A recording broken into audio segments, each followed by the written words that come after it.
Flechas rotas, armas nucleares perdidas, errores humanos y la fragilidad de la seguridad estratégica. A veces la historia no avanza por grandes discursos, ni por tratados solemnes, ni por decisiones tomadas en salones presidenciales. A veces la historia tiembla por un tornillo mal revisado, por una orden mal interpretada, por una etiqueta equivocada, por un avión que cae, por una caja que sale del almacén con destino incorrecto, o por una cadena de mando que durante unos minutos no entiende qué ha ocurrido. La era nuclear suele presentarse como el reino del cálculo perfecto. Códigos, bóvedas, submarinos silenciosos, bombarderos estratégicos, satélites, rádares, protocolos, científicos, generales y presidentes. Pero detrás de esa arquitectura de poder existe una verdad incómoda. Durante décadas, el mundo ha estado a centímetros de accidentes que pudieron cambiar la historia sin que nadie hubiese decidido iniciar una guerra. A esos incidentes, en la jerga militar estadounidense, se les ha llamado muchas veces broken arrows, flechas rotas. Accidentes que involucran armas nucleares, sin intención de guerra nuclear, pero con consecuencias potencialmente catastróficas. La propia Fuerza Aérea de Estados Unidos reconoce que entre 1950 y 1980 hubo 32 accidentes nucleares registrados en los primeros decenios de la era atómica. Este guión es una reflexión estratégica de largo plazo. No se trata de sembrar pánico. Se trata de entender que la seguridad nuclear no depende solo de la tecnología, sino de algo mucho más frágil: la conducta humana, la disciplina institucional, la cultura de responsabilidad y la capacidad de aprender de los errores antes de que sea demasiado tarde. Capítulo 1. El poder absoluto y el error pequeño. La bomba nuclear nació como un instrumento extremo. Su existencia cambió la naturaleza de la guerra porque introdujo una posibilidad inédita, que una sola decisión, o un solo fallo, pudiera destruir una ciudad entera. Desde el comienzo, los planificadores militares entendieron que el arma nuclear exigía controles especiales. Pero también estaban atrapados en la lógica de la Guerra Fría. Había que estar listos para responder en minutos. Había bombarderos en alerta. Había armas transportadas por aire. Había bases dispersas. Había submarinos, misiles, depósitos, almacenes y ejercicios constantes. La paradoja era evidente. Cuanto más se preparaba un país para usar sus armas nucleares rápidamente en caso de guerra, más aumentaban las posibilidades de accidente en tiempo de paz. La seguridad absoluta era imposible. Lo que existía era una búsqueda permanente de reducción de riesgo. Y en esa brecha entre control y riesgo aparecen los grandes incidentes. Capítulo 2. Goldsboro, Carolina del Norte. La noche en que una bomba casi escribió otra historia. En enero de 1961, un bombardero B-52 de la Fuerza Aérea de Estados Unidos se desintegró en vuelo cerca de Goldsboro, Carolina del Norte. A bordo llevaba 2 bombas nucleares Mark 39. La escena parece sacada de una pesadilla estratégica. Un avión militar, una falla en vuelo, 2 bombas termonucleares cayendo sobre territorio estadounidense. Una de las bombas descendió con paracaídas. La otra cayó violentamente y se enterró en el terreno. La investigación posterior mostró que varios mecanismos de la primera bomba habían avanzado en la secuencia de armado, aunque el interruptor principal de seguridad permaneció en posición segura. Documentos técnicos y análisis posteriores de Sandia señalaron que, si ese interruptor hubiese estado en posición de armado o hubiese fallado de forma distinta, la bomba pudo haber detonado con rendimiento nuclear. La frase más inquietante de este episodio no es una exageración periodística. Es la idea de que varios pasos del proceso de detonación ocurrieron por accidente y que un elemento de seguridad impidió el desastre. Goldsboro es importante porque destruye una ilusión. La idea de que un arma nuclear solo puede explotar si todos los actores humanos desean que explote. La realidad es más compleja. Una bomba nuclear puede estar diseñada para no detonar accidentalmente, pero el entorno de un accidente severo, impactos, incendios, cortocircuitos, ruptura estructural, puede poner a prueba esos sistemas de maneras que ningún diseño debería subestimar. La lección de Goldsboro fue brutal. No basta con confiar en una capa de seguridad. Hay que diseñar múltiples capas. Hay que pensar en fallas combinadas. Hay que asumir que en una emergencia ocurrirá lo improbable. Y, sobre todo, hay que preguntarse, ¿cuántos otros incidentes fueron menos conocidos porque no estuvieron tan cerca de una tragedia visible? Capítulo 3. Palomares, España, cuando la Guerra Fría cayó sobre un pueblo. 5 años después, en enero de 1966, ocurrió otro accidente decisivo. Un bombardero B-52 estadounidense chocó en el aire con un avión cisterna KC-135 durante una maniobra de reabastecimiento sobre la costa de España, cerca de Palomares. El bombardero transportaba 4 bombas termonucleares. Tras la colisión, las bombas cayeron. 3 fueron localizadas en tierra. Una cayó al mar Mediterráneo y permaneció perdida durante semanas. El informe resumido de Palomares describe que el accidente fue consecuencia directa de la colisión aérea durante la fase final de conexión para reabastecimiento y que el B-52 transportaba 4 armas nucleares. El drama tuvo 2 dimensiones. La primera fue militar. Había que encontrar todas las armas y evitar que una bomba nuclear quedara perdida. La segunda fue ambiental y política. Algunas bombas sufrieron daños en sus explosivos convencionales y liberaron contaminación radiactiva por plutonio en la zona. Palomares obligó a Estados Unidos y a España a gestionar una crisis pública. No era una guerra, no era un ataque, era un accidente. Pero para los habitantes del pueblo, la diferencia entre accidente y guerra importaba poco si sus tierras quedaban contaminadas o si su nombre se convertía en sinónimo de peligro nuclear. Durante la operación, Estados Unidos realizó una búsqueda masiva en el mar. La bomba perdida fue finalmente recuperada. Pero Palomares dejó una cicatriz. La certeza de que las armas nucleares no eran un problema abstracto de la superpotencia contra la superpotencia. Podían caer, literalmente, sobre una comunidad rural. A largo plazo, Palomares también dejó una pregunta de confianza. ¿Quién paga los costos de un accidente nuclear fuera del territorio del país que posee las armas? ¿Quién informa a la población? ¿Quién mide la contaminación?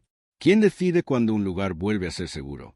Este incidente anticipó debates modernos sobre transparencia, responsabilidad ambiental y justicia para comunidades expuestas al riesgo estratégico de otros. Capítulo 4. Cuando el error no cae del cielo, sino que sale de un almacén. No todos los incidentes nucleares se parecen a una explosión en el cielo. Algunos ocurren en silencio, entre inventarios, formularios, etiquetas y cajas. Aquí conviene corregir un punto importante del texto base. El caso de Taiwán no fue el envío de 6 misiles nucleares. Lo que el Pentágono reconoció en 2008 fue que se habían enviado por error 4 espoletas o componentes de activación para armas nucleares a Taiwán en 2006, en lugar de baterías para helicópteros. El error se descubrió después, y fue tratado como una señal grave de fallas en el control de componentes sensibles. Ese detalle es esencial. No eran bombas completas. No eran misiles listos para uso. Pero eran componentes vinculados a sistemas nucleares. Y si un componente de esa naturaleza puede salir del sistema por error, la pregunta estratégica es evidente. ¿Qué tan confiable es el inventario? Un arma nuclear no es solo la bomba. Es también la red de piezas, códigos, sensores, espoletas, documentos, rutas de transporte, depósitos, operadores y verificaciones que permiten que esa bomba exista bajo control. El caso de Taiwán mostró que el peligro moderno no siempre está en el fuego o en el impacto, sino en la administración. La burocracia puede ser una defensa, pero también puede convertirse en un punto de fallo si nadie verifica lo suficiente. Y ese mismo periodo reveló otro incidente grave. En 2007, 6 misiles de crucero con cabezas nucleares fueron trasladados por error en un B-52 desde la base de Minot, en Dakota del Norte, hasta Vauxhall, en Luisiana.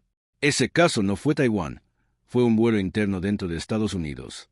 Pero ambos episodios se acumularon como evidencia de problemas de cultura nuclear, disciplina e inventario.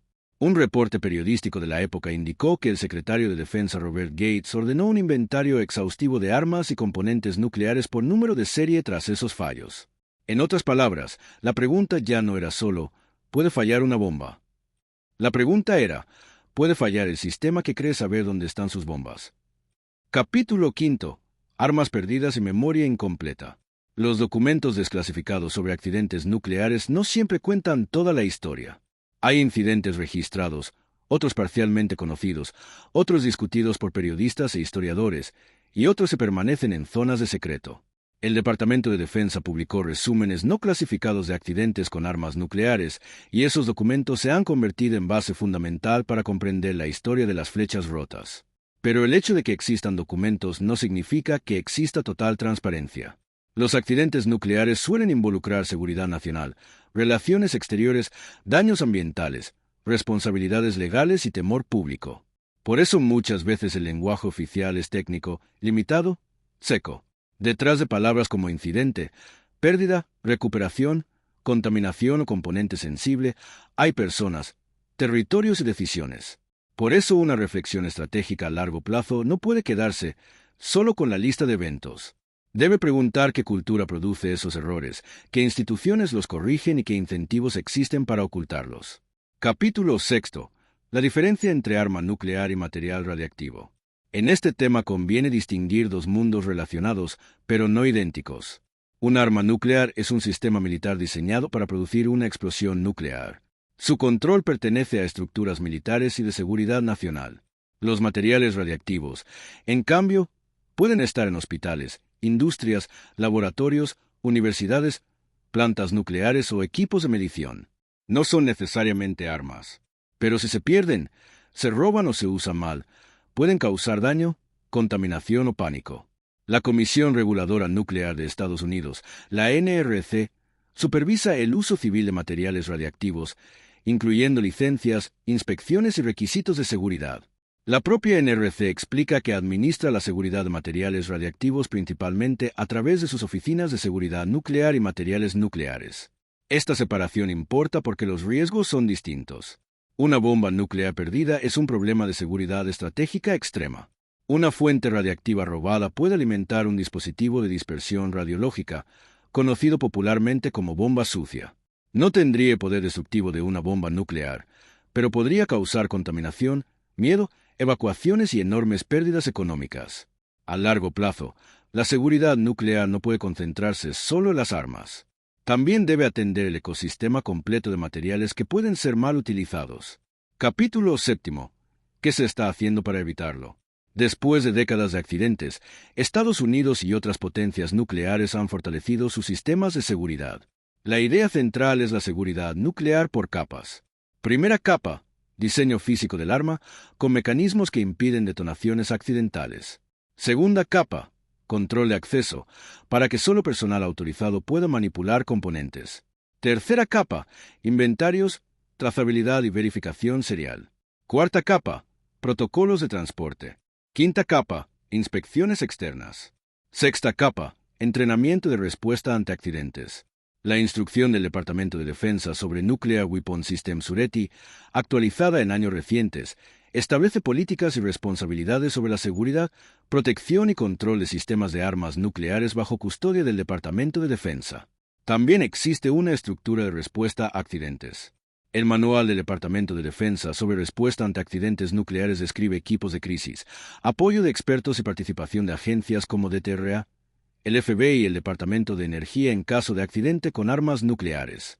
La DTRA, Agencia de Reducción de Amenazas de Defensa, participa además en entrenamiento especializado para técnicos de desactivación de explosivos que responden a accidentes o incidentes con armas nucleares. Su catálogo de formación describe cursos sobre peligros nucleares, características de seguridad, salvaguardas y protocolos de respuesta. Todo eso muestra que el sistema aprendió.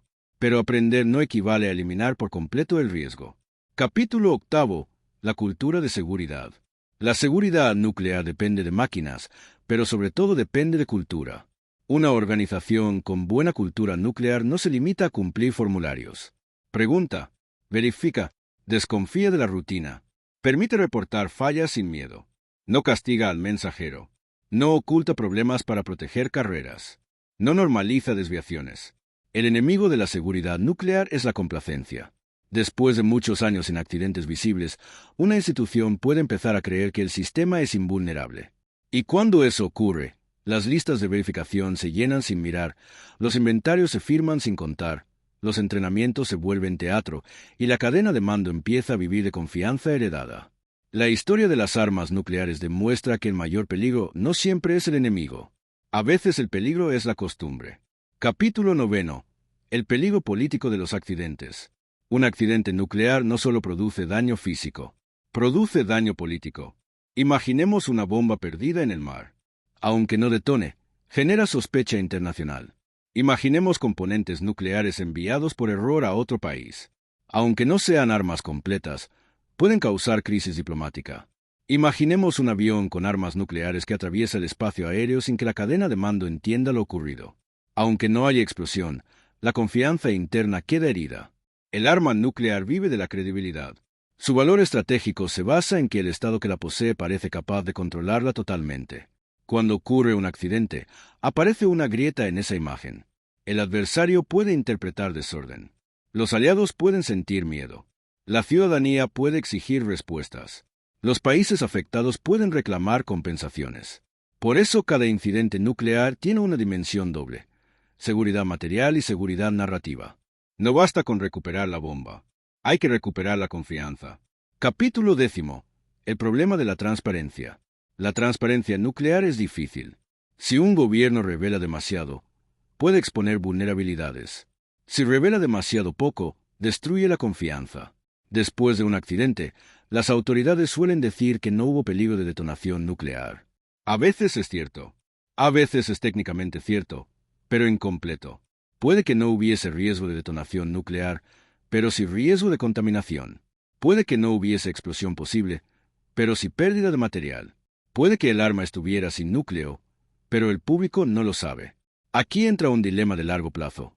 Las democracias deben proteger secretos, pero no pueden exigir confianza ciega. La seguridad nuclear necesita un tipo especial de transparencia, suficiente para rendir cuentas, limitada para no comprometer la seguridad, pero honesta para no convertir cada comunicado en propaganda. Capítulo 11. Lecciones de Goldsboro. Goldsboro enseña que una bomba puede acercarse peligrosamente a la secuencia de detonación incluso cuando nadie quiere usarla. Primera lección: los accidentes severos deben ser imaginados antes de que ocurran. Segunda lección: las armas no deben depender de un único punto de seguridad. Tercera lección: los documentos técnicos, aunque incómodos, son esenciales para corregir sistemas. Cuarta lección: la suerte no puede formar parte del diseño estratégico. Cuando se dice que una bomba casi explotó, algunos responden, pero no explotó. Esa respuesta es insuficiente. En seguridad nuclear, el hecho de que desastre no ocurra no prueba que el sistema sea perfecto.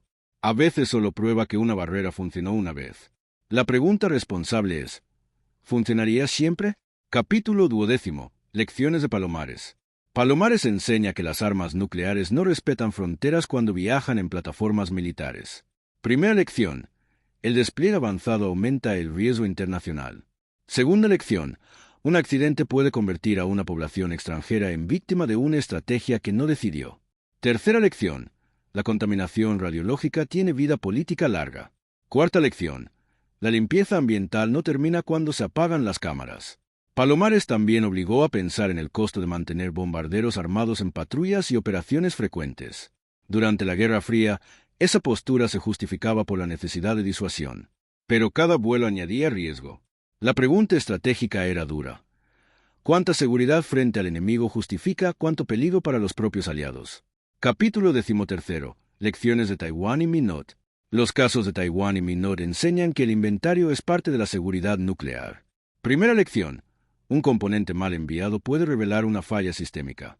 Segunda lección: el control por número de serie no es burocracia inútil, es defensa nacional. Tercera lección: la cadena logística debe ser tratada como una cadena estratégica. Cuarta lección: una cultura que confunde rutina con seguridad abre la puerta al desastre. Cuando Robert Gates ordenó contar armas y componentes, no estaba haciendo un gesto administrativo menor. Estaba reconociendo que la seguridad nuclear empieza por saber exactamente qué existe, dónde está, quién lo custodia y bajo qué autoridad se mueve. Capítulo 14. Materiales radiactivos, robo y mercado negro. El problema no termina en las armas militares. El Organismo Internacional de Energía Atómica mantiene una base de datos de incidentes y tráfico ilícito que recopila reportes voluntarios sobre materiales nucleares y radiactivos perdidos, robados, vendidos, abandonados o encontrados fuera de control regulatorio. Esto muestra que el riesgo radiológico no pertenece solo a los arsenales. También puede aparecer en hospitales, empresas industriales, laboratorios o rutas de transporte. La amenaza aquí no suele ser una explosión nuclear, sino dispersión de material, contaminación, extorsión, pánico económico y daño psicológico. Una ciudad puede quedar paralizada no por una bomba atómica, sino por el miedo a una fuente radiactiva dispersada en un lugar simbólico. Por eso el control de materiales radiactivos debe ser visto como parte de la seguridad nacional y de la seguridad pública. Capítulo 15. La pregunta moral. La humanidad construyó armas capaces de destruir ciudades para evitar guerras totales. Esa es la paradoja de la disuasión nuclear. Se acumula destrucción para impedir la destrucción. Pero los accidentes revelan el lado moral que la teoría estratégica intenta domesticar. Porque si un arma cae por error, si se pierde una bomba, si una comunidad queda contaminada, si un componente sensible viaja al destino equivocado, entonces el ciudadano común paga el precio de una estrategia que nunca votó directamente. La disuasión se presenta como racional. Pero el accidente es la grieta por donde entra la realidad humana. Cansancio, mantenimiento defectuoso, comunicación incompleta, mala suerte, presión institucional. El arma nuclear exige una humildad que a veces los estados no tienen. Capítulo 16. El futuro del riesgo nuclear. Hoy la seguridad nuclear enfrenta nuevos desafíos. Los arsenales envejecen y se modernizan. Las cadenas digitales introducen riesgos cibernéticos. Los drones, satélites y sistemas autónomos alteran la detección y la respuesta. La rivalidad entre potencias vuelve a endurecer el lenguaje. La confianza entre estados es menor. La información circula más rápido. La desinformación puede convertir un accidente en crisis geopolítica antes de que los expertos entiendan lo ocurrido. En el pasado, un accidente podía tardar horas o días en hacerse público. Hoy un incendio en una base, una fotografía satelital, un video filtrado o una publicación anónima pueden disparar narrativas globales en minutos. La seguridad nuclear del futuro no será solo física, será también informacional. Habrá que proteger bombas, materiales, códigos, sensores, bases de datos, rutas de transporte y la verdad pública.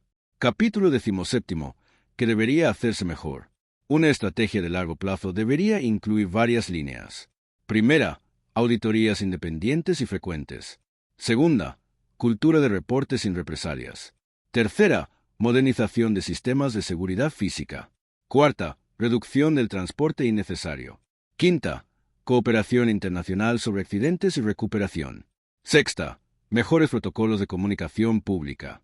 Séptima, control más estricto de materiales radiactivos civiles. Octava, ejercicios realistas, no ceremoniales.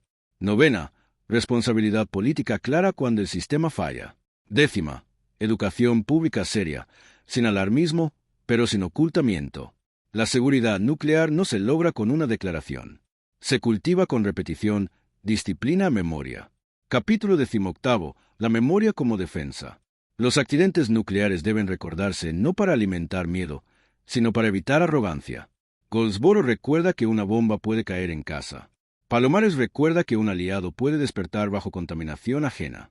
Taiwán recuerda que una caja mal enviada puede convertirse en crisis internacional. Minot recuerda que incluso una superpotencia puede perder conciencia temporal de lo que transporta. Cada caso es una advertencia contra la fantasía del control absoluto. La memoria es parte del sistema de seguridad. Cuando una institución olvida sus fallos, empieza a repetirlos. Capítulo 19. Reflexión estratégica final. La era nuclear no ha terminado. Solo se ha vuelto más silenciosa. Vivimos rodeados de tecnologías que nacieron del miedo y se justifican por el miedo. Pero el miedo no basta para gobernarlas. Se necesita responsabilidad, vigilancia, humildad institucional y cooperación. El gran error sería pensar que los accidentes nucleares pertenecen al pasado, a la Guerra Fría, a aviones antiguos y documentos amarillentos. El riesgo cambia de forma. Antes era el bombardero que caía. Hoy puede ser el software que clasifica mal un envío, el contratista que no verifica, la base que pierde disciplina, el material radiactivo que sale de control, la crisis política que acelera decisiones. La pregunta no es si el sistema puede fallar. La historia ya respondió. Sí, puede fallar. La pregunta es si somos capaces de diseñar instituciones que fallen sin destruirnos. Epílogo, la flecha que no debe romperse. Una flecha rota es más que un accidente. Es una señal. Es el momento en que la maquinaria del poder muestra su vulnerabilidad. El mundo tuvo suerte en Goldsboro. El mundo contuvo el daño en Palomares. El mundo descubrió a tiempo el error de Taiwán. El mundo corrigió tarde, pero corrigió después de Minot. Pero la suerte no puede ser doctrina. La suerte no puede ser protocolo. La suerte no puede ser estrategia. Las armas nucleares fueron creadas para que ningún enemigo se atreviera a cruzar una línea final. Pero la historia de los accidentes nos recuerda otra línea, la que separa la vigilancia de la negligencia, la transparencia del encubrimiento, la disuasión del desastre. Esa línea no la protege una bomba. La protege una cultura. La protege una institución que se atreve a decir, podemos fallar, por eso verificamos. La protege una sociedad que se atreve a preguntar: ¿quién vigila a quienes custodian el poder de destruir? Y la protege una memoria histórica que no deja que las flechas rotas queden enterradas bajo el silencio. Porque en la era nuclear, olvidar no es un descuido. Olvidar es una forma de riesgo. Gracias por ver. Si les gustó el video, denle like y suscríbanse. Nos vemos pronto.